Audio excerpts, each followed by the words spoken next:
உங்க பாவ சரீரம் மாறணும். உங்க நாட்டம் எல்லாம் நறுமணமா மாறுச்சுன்னா பக்கத்துல இருக்கிறவங்க தானா தேடி வருவாங்க. அல்லேலூயா. ஒருவேளை உங்கள்கிட்ட நாத்தம் இருந்தா உங்க பக்கத்துல வந்து பேசுவாங்களா? ஏன்னா நீயே சபைக்கு போறங்கிற, 20 வருஷம் போறங்கிற, 30 வருஷம் போறங்கிற, இன்னுமே உங்க வீட்டுக்குள்ள சண்டை முடியல, கணவன் மனைவிக்குள்ள ஒற்றுமை இல்ல, நீங்க 2 பேரும் பிரிஞ்சு பேசிக்கிறீங்க, குடும்பத்துல இருக்கிறவங்க சண்டை, நீயே சாட்சியா வாழ உங்களோட எப்படி அவங்க வருவாங்க?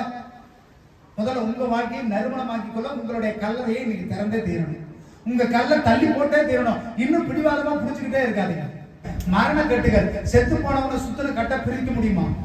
அவனை எப்படி கட்டியிருப்பாங்க? நாத்தம் வரக்கூடாதுன்னு இறுக்கி, எந்த வாசமும் வரக்கூடாது, எந்த நாத்தமும் வந்துடக்கூடாது, அவனுக்கு இறுக்கி சுத்தி கட்டியிருப்பாங்க. இந்த பிரேதமான வாழ்க்கையை இன்னைக்கோடு ஒழிச்சிருங்க. ஆண்டவர் உங்களை கூப்பிட விரும்புகிறார். ஆண்டவர் கல்லை பரட்டி போட்டு, மகனே இன்னைக்கு நீ வெளியே வா, மகளே இன்னைக்கு வெளியே வான்னு சொல்றாரு. நீங்க எப்பேற்பட்ட கட்டுக்கள்ல இருந்தாலும் சரி, எப்படி நாரி போயிருந்தாலும் சரி, உங்க கல்லை நீங்க பரட்டி போட்டுட்டீங்கன்னா கட்டாயம் உங்களுடைய நாத்தமும் மாறும், உங்களுடைய கட்டுக்களே ஆண்டவர் என்ன பண்ணுவாருங்க?